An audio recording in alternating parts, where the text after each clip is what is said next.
Okay.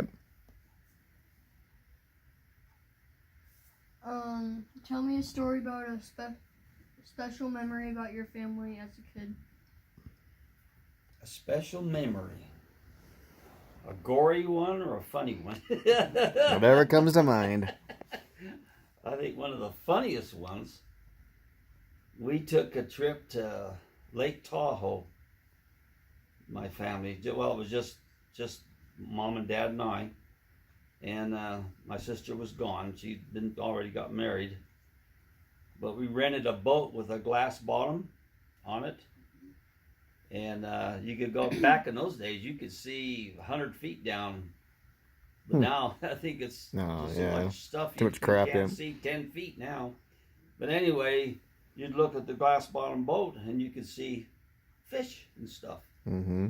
And we pull away from the dock, and there's probably 10 people on this boat or so. There was a little Chris Craft with all the wood, beautiful.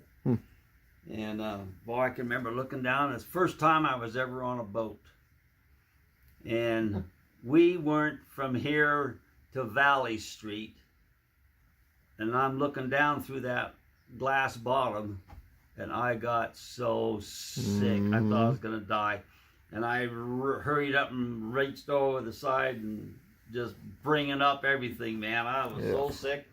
And so the dock, the first dock, it couldn't have been more than 4 blocks away, that they had to let us off there because I couldn't stay on that Too boat. sick. Oh, that was terrible. And another time that was kind of funny but dangerous. Me and my dad, we would go fishing all the time down what was called, how come I can't think of the name? Bear River. Mm-hmm. That was about 25 miles away. And we went down, and where we wanted to be, there's a little island, and the water went around this island, but it was only like maybe to your butt, the water, you know. So we walk over and we get onto this island, and we're fishing and catching a couple fish, and all at once we hear this, like a horn honking.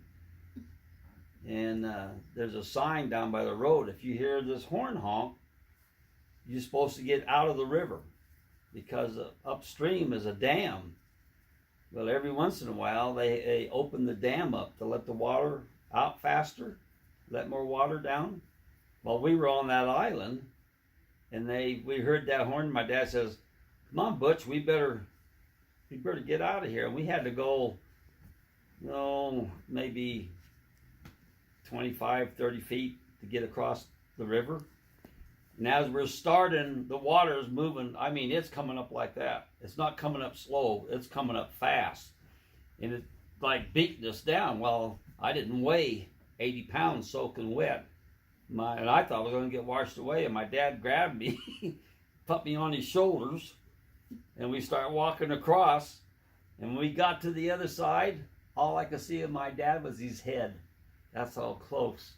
Jeez. That's how close we got. And he got up, and we staggered up the side of the bank and scared the crap out of both of us, man. And I was hanging on. I can remember hanging on like this, and he couldn't even see because I was hanging on to his head like this here, because the water was trying to wash me off his shoulders. Man, it scared the crap out of me. That's the common theme. Grandpa should be dead. And see, I didn't have anything. All I remember was that? Couple things, but we were so poor, very poor. Once a year, when the fruit would come out in Peonia, we'd go there, and you could pick as much fruit as you want. You could eat as much fruit as you want for nothing. And then they gave you a reduction in how much per pound they charged. So that was always fun. We'd end up with bean cherries. The juice would be all down the front of us, and a little bit tummy ache because we ate our share. Oh, I did that once with the cherries. We went to one of those cherry farms. Yeah. And you could eat all the cherries you wanted. Well, man, I was eating them.